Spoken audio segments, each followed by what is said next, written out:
Bismillahirrahmanirrahim. Assalamualaikum warahmatullahi wabarakatuh. Halo, pada pembelajaran kali ini kita akan belajar mengenai teks narasi atau teks cerita fantasi untuk pembelajaran kelas 7 di semester 1. Nah, bagaimana kabarnya hari ini? Semoga sehat selalu ya. Oh iya, sebelum belajar jangan lupa berdoa terlebih dahulu. Nah, sekarang apa yang sudah kita pelajari di pertemuan sebelumnya?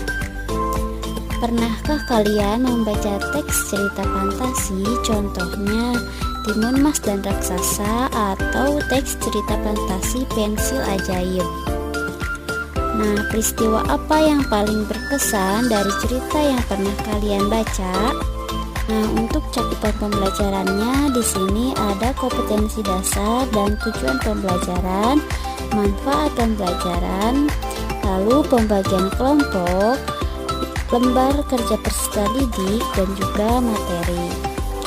Nah, untuk kompetensi dasar dan tujuan pembelajarannya di sini kompetensi dasarnya yaitu menelaah struktur dan kebahasaan teks narasi atau cerita imajinasi yang dibaca dan didengar. Lalu tujuan pembelajarannya adalah yang pertama diberikan teks cerita fantasi berjudul Belajar dengan Gajah Mada. Peserta didik dapat menganalisis struktur teks cerita fantasi yang dibaca dan didengar. Tujuan pembelajaran yang kedua diberikan teks cerita fantasi berjudul Belajar dengan Gajah Mada. Peserta didik dapat menelaah unsur kebahasaan teks cerita fantasi dengan tepat. Nah, lalu apa manfaat pembelajaran pada kesempatan kali ini? Yang pertama, manfaatnya adalah berlatih berpikir kreatif. Yang kedua, bekerja sama dalam tim. Yang ketiga, meningkatkan kemampuan berbahasa. Nah, sekarang mari kita berkelompok. Nah, di sini sudah tertera pembagian kelompok untuk mengerjakan LKPD. Terbagi menjadi 3 kelompok. Kelompok pertama ada Rani, Aspi, Gilang, Ferdi, dan Marwah. Kelompok kedua Rija, Rina, Resti, Maulana, dan Padli. Untuk kelompok ketiga ada Tony, Dudi, Siska, Rena, dan Nelly. Lalu untuk langkah kegiatan pengisian LKPD-nya, yang pertama bacalah teks fantasi yang berjudul Belajar dengan Gajah Mada dengan saksama beserta anggota kelompokmu yang terdapat dalam lembar LKPD 1. Yang kedua, belajar bersama anggota kelompokmu, carilah informasi tentang struktur dan unsur kebahasaan teks cerita fantasi. Kamu dapat mencarinya dari berbagai sumber. Langkah yang ketiga, identifikasilah struktur dan unsur kebahasaan teks fantasi berjudul Belajar dengan Gajah Mada. Yang keempat, setelah kalian menemukan informasi dan mengidentifikasi struktur dan unsur kebahasaannya, silahkan perwakilan anggota kelompok mempresentasikan hasil kerja kelompok di depan kelas. Nah, di sini yang pertama isilah tabel dengan analisis struktur teks cerita fantasi Belajar dengan Gajah Mada. Yang pertama, kalian harus mengisi bagian orientasi. Yang kedua, mengisi bagian komplikasi, dan yang ketiga, resolusi.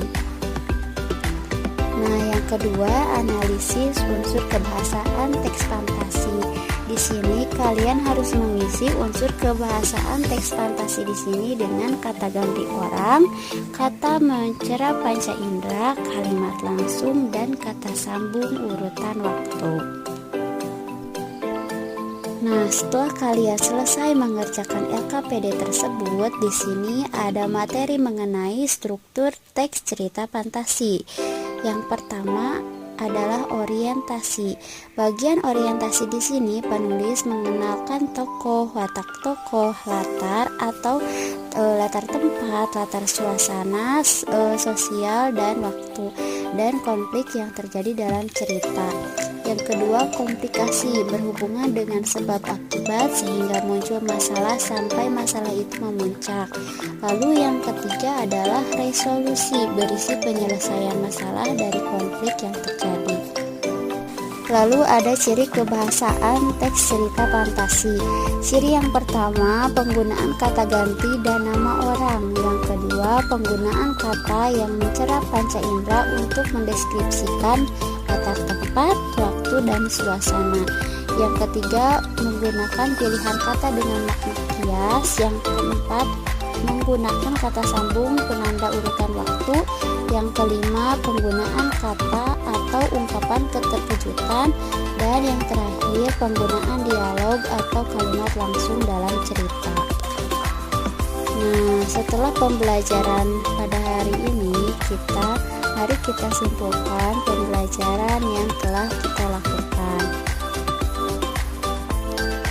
Sekian materi pembelajaran kita pada hari ini, semoga dapat bermanfaat.